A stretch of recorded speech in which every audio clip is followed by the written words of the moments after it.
Mamastalgia. Hello and welcome to the Art of Childhood podcast. If you're a sentimental mum trying to give your kids a joy-filled childhood, then you've found yourself in the right place. This is a space for memory collectors, photography hobbyists and pros alike, and mums just trying to do their best.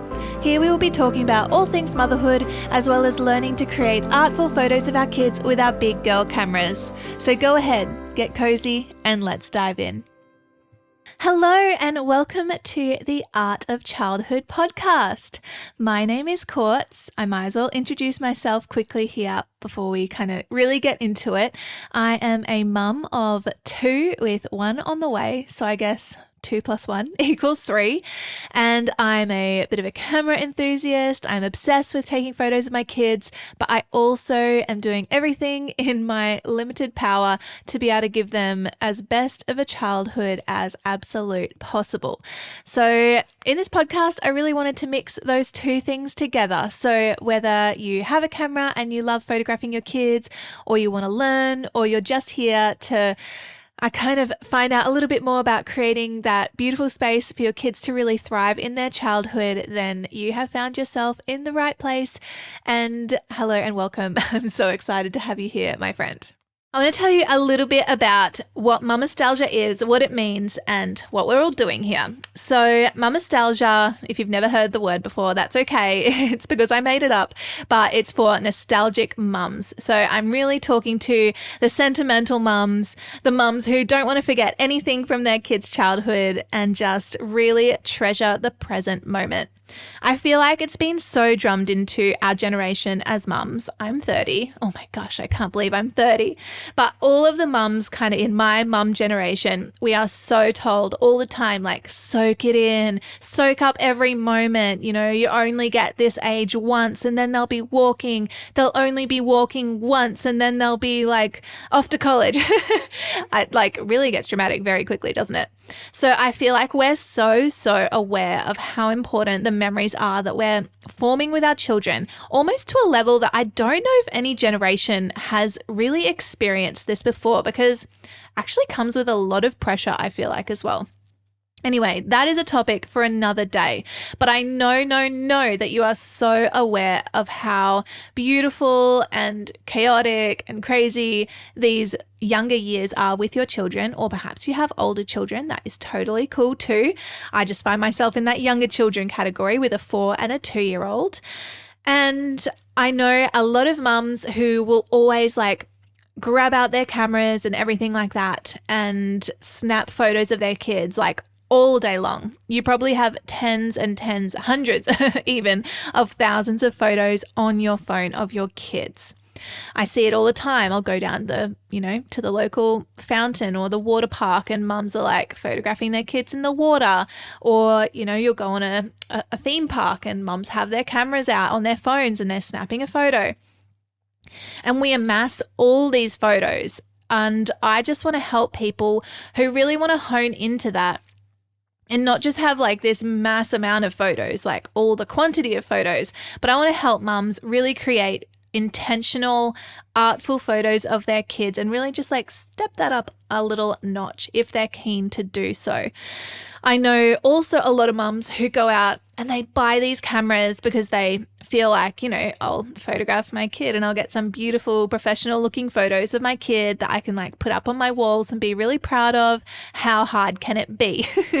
And you buy these cameras and you get it out of the box and you look at it and you're like, oh my gosh, now what? I have this camera and I have no idea what to do with it. Maybe you can't even figure out how to turn it on. I know. And then your child comes running up, is like, I want a snack. I want to watch TV. I want to go outside. You know exactly what I'm talking about. And you put the camera back in the box. It gets shoved to the corner and put on a shelf somewhere, and that's it. Never to be thought of again. Even though you've spent $1,000 on this camera or a few $100s. So I know, and I've talked to a lot of people, I'm like, oh, do you have a big fancy, DSLR or mirrorless camera? And they're like, no. And they're like, wait, oh yes, I do have one. I totally forgot. And so I'm here to help take a little bit of the mystery out of how to use that camera, how to come at photography, from an intentional place. And really just, what I love most about Mamastalgia is this is a beautiful community of like-minded mums who are all just here to not take themselves too seriously, just have some fun, fill their cup, learn a new skill, and share photos of their kids. Because I know, you've probably taken some photos of your kids and tried to show someone at work and they're like, yeah, okay, interesting. Thanks for showing me. And they're not interested at all. But the cool thing about our community is we love seeing each other's photos of our kids and we love encouraging each other to be the best artists we can be. And yeah, do something that we love. So a little bit about my story and how I came to be a photographer. I'll kind of start a little bit from the beginning. You'll get some childhood stuff in there. It's going to get juicy. No, not that juicy. And I'll kind of work up to where we are today. This is a podcast, so we have a bit of time, right? I can kind of go into the details about my photography journey. And hopefully you will share a bit of your photography journey in our Facebook group later on. I'd love to hear about it.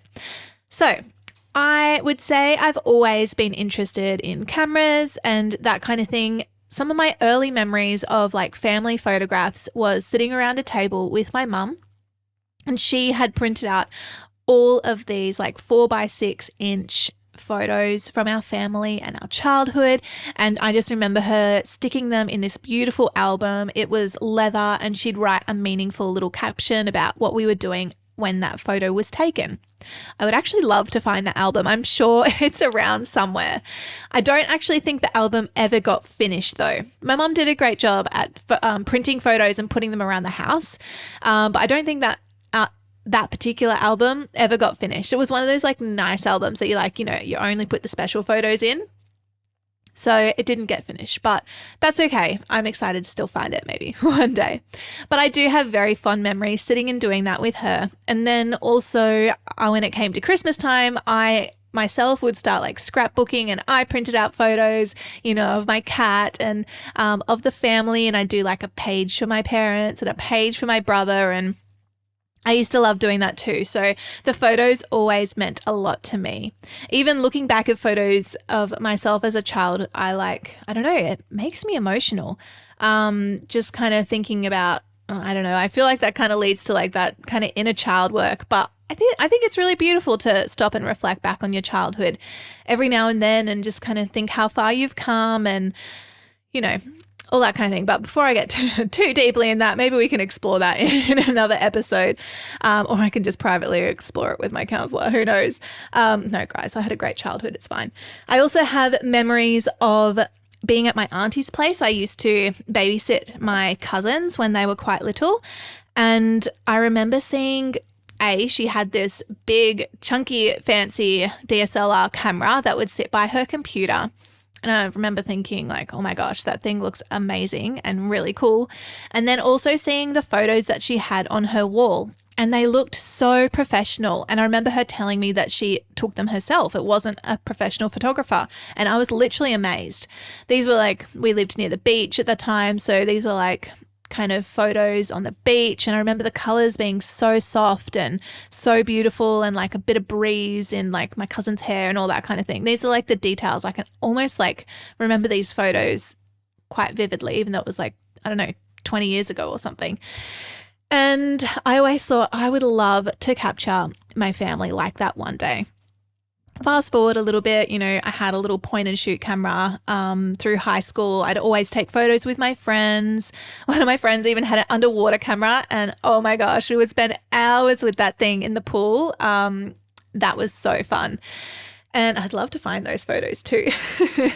And then I guess as I grew a little bit older and it was kind of time to go off to college, I purchased a very cheap Canon. Well, it was expensive for me at the time, actually. It was, I think, $350, and it was a Canon 350D.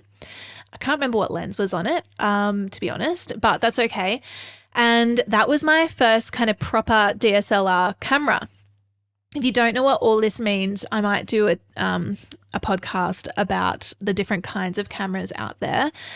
And I remember taking this thing with me to college, and I would, again, be photographing my friends and all that kind of thing. So I have these beautiful memories of my time when I was living in Sydney. I now live in Brisbane, by the way, in case you're wondering where on earth is Courts. I'm here in Brisbane. And so then, yeah, we'd be taking those photos. And then I remember I had my first daughter, and it was an interesting time, actually. She was born the day before all the COVID lockdowns happened in 2020. And what happened was I was actually made redundant from my job, my corporate job, a little bit later on.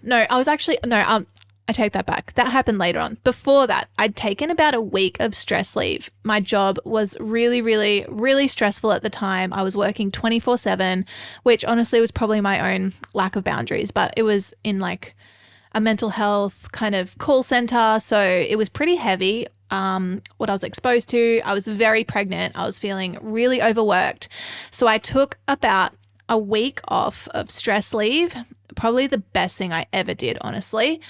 And I remember being so pregnant, and I was like, I'm just going to take this time to just like find the things that bring me joy.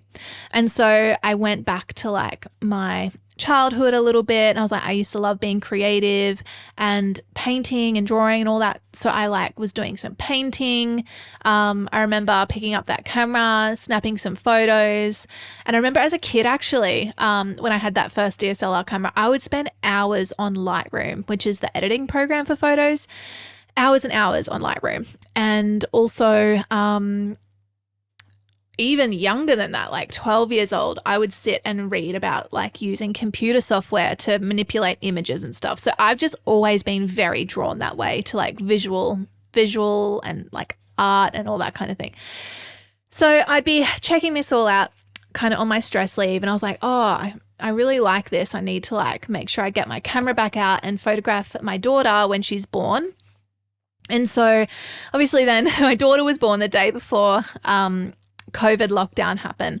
And then I ended up, I guess we couldn't do newborn photos or anything like that in that time. So I didn't get any newborn photos done, but I did have this little dinky camera, which I'm so glad I had. And honestly, one of my biggest tips is like, if you have your camera, just like get to know it. You don't have to have the best camera to be able to start photographing your family, but that's a side tip. And then I would, take all these photos of her, and eventually I have a friend of mine who is a professional wedding photographer. And to be honest, I didn't even know being a professional photographer was really a thing, and especially a thing that could pay you any sort of decent money. Spoiler, it can. If you play your cards right, like any business, it can build up to be quite, pay well. And I had my beautiful friend, shout out Kelsey Midson. I'll never stop shouting her out, Kelsey Midson Photography, because I'm so grateful. She took myself and my family out to do my brand new little family with my 3-month-old baby, to do these family photographs. And I remember being there, and she did these family photographs for us, which was very kind. And she did it as a thank you, because I did like a little bit of modeling for her elopement business. She was getting into elopements for COVID. And then, she did this little family photo shoot as a thank you. And it was probably only like a half an hour or something like that, maybe a bit longer. And it was beautiful. I just remember being with my family, thinking about my baby, and I was like, oh, this is quite relaxing. Like I was feeling very in the moment. I was nervous for a little bit, but then that kind of tapered off. And I got to see the photos a little while later, and I was just blown away, because while we were having the shoot, I hardly felt like she was taking any photos. Like she's like a little ninja, like Ninja Kelsey. And she snapped heaps of photos for us. And I remember getting them back in the gallery, and just like, I cried so much. And I won't blame pregnancy hormones for that. I will definitely credit Kelsey's amazing talent. And just seeing my love with my child and my family back to me was so powerful to me, and just really grounded me. I don't know. I can't really describe the feeling, but if you've had family photos done before, you probably know the feeling. And then I just started thinking, I was like, oh my gosh, Kelsey made that look so easy. Maybe I could do that as well. And just like while I'm on maternity leave, just like learn photography.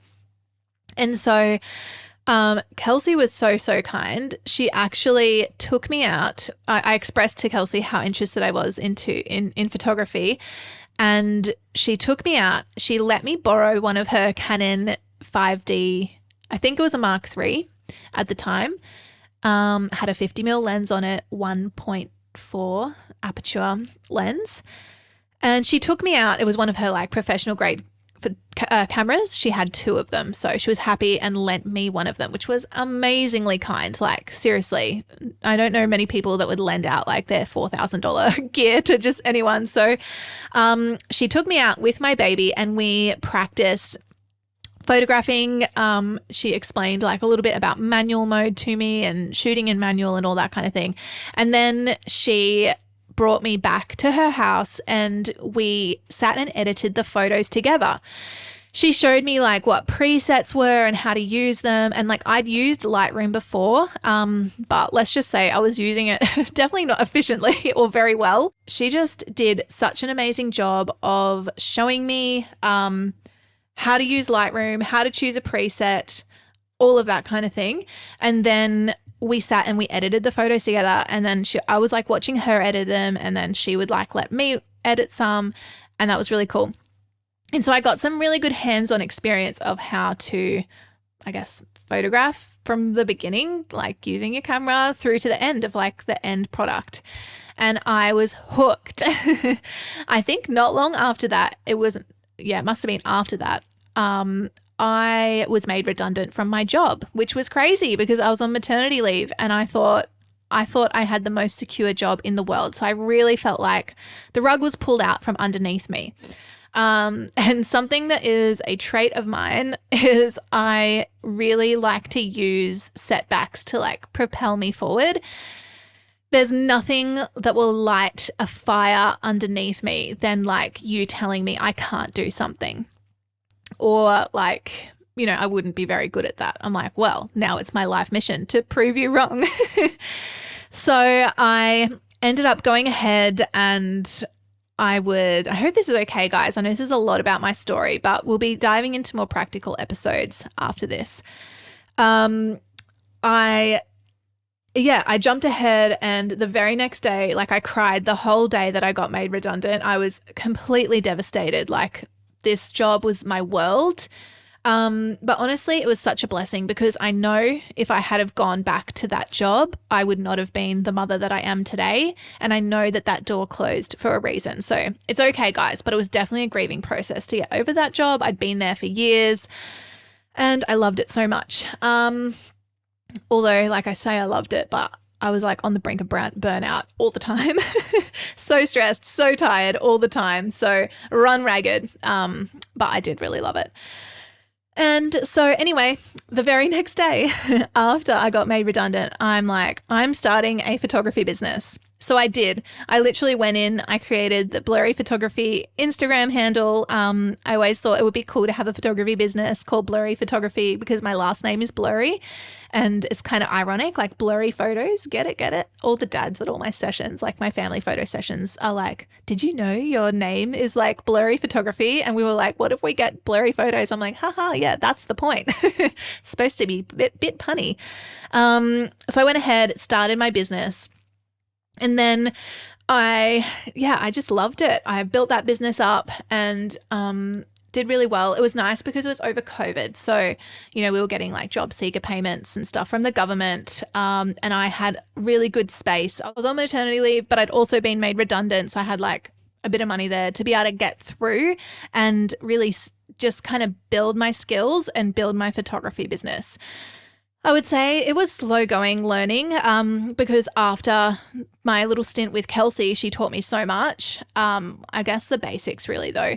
The rest was kind of up to me to just like scramble and get information to like learn how to run a business and, you know, learn the art of photography, learn how to get clients, build up the clientele, all that kind of thing. And so I kind of was at that for about 2 years, bit longer than that maybe. And then I started realizing that I had all these beautiful, beautiful photos of my clients and all their families. And I'm like looking through, I'm like, oh my gosh, I feel like I've really dropped the ball on like documenting my own family. And the more I talked to other photographers, the more I realized that they're the same, like they weren't photographing their own family. And I was like, oh, this is a bit of a problem. Because we get into this generally like our kids are our models, whether they like it or not. Kids are our models, and yeah, we're really there to like capture our family, and then we fall in love with photography, a lot of us, and then we turn it into a business or whatever.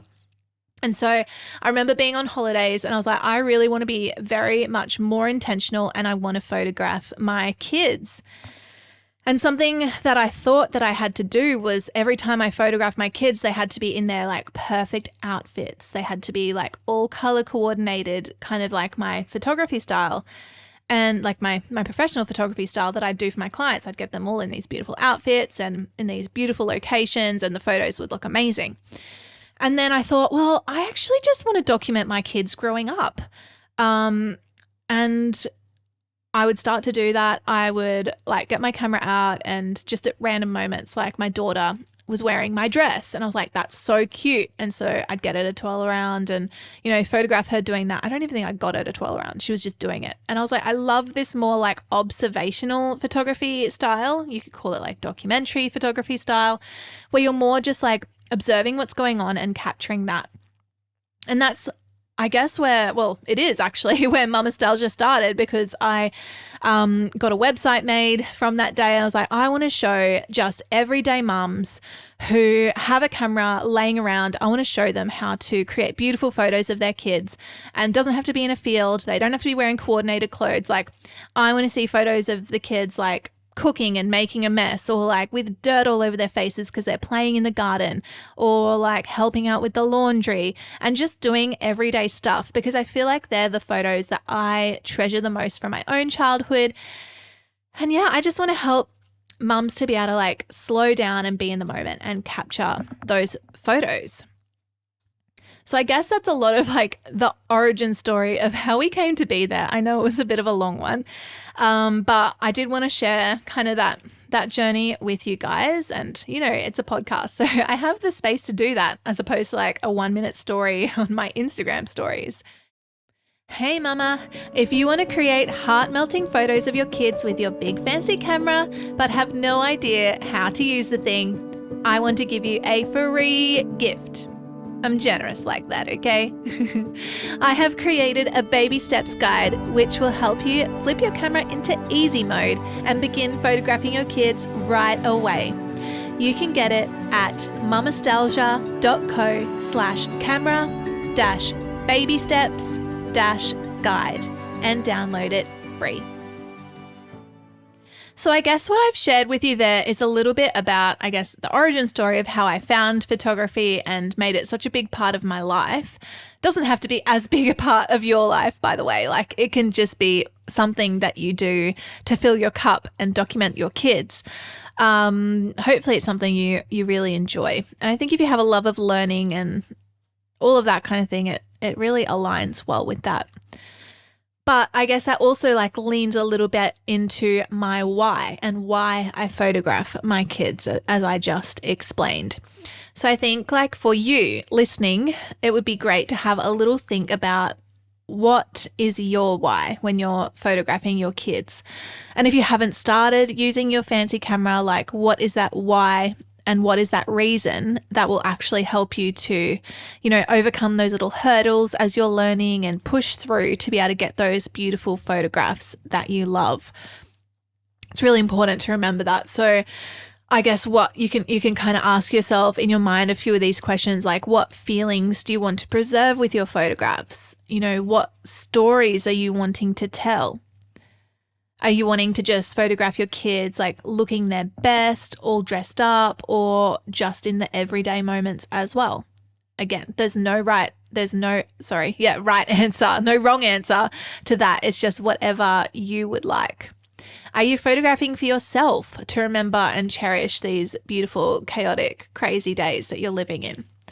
Or are you photographing for your kids so they can see how loved they were as kids, so that they can have photos even with you or other parents or, friends that they have?